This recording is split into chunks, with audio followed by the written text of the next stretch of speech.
Hey guys good morning সকলোকে।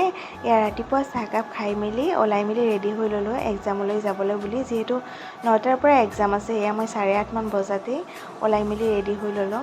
আৰু ৰাতিপুৱা এক্সাম থাকিলে আচলতে খুব বেছি জল্দি হয়, বনোৱা মেলা নহয় তেনেকৈ।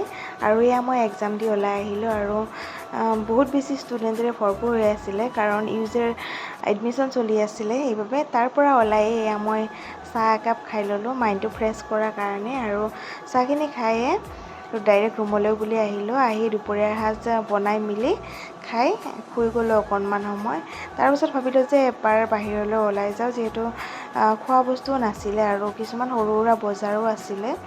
আৰু মই বজাৰলৈ আহি আছোঁ। আৰু আপোনালোকে মোৰ ভিডিঅ'বোৰ ক'ৰ পৰা চাই জনাবচোন, আৰু যদি মোৰ ভিডিঅ'বোৰ ভাল পায় ফ'ল' কৰি থ'বলৈ নাপাহৰিব। আৰু মই বজাৰ আহি পালোঁ, আৰু তাৰ পৰা কেইটামান কাঁচা চব্জি লৈ গেলামালৰ দোকানতো সোমাই কিছুমান খোৱা বস্তু লৈ ৰুমলৈ বুলি আহিলোঁ। আজিৰ ভিডিঅ'টো এইখিনিয়ে আছিল। যদি ভিডিঅ'টো ভাল পায় লাইক কমেণ্ট শ্বেয়াৰ কৰিবলৈ নাপাহৰিব। Thank U.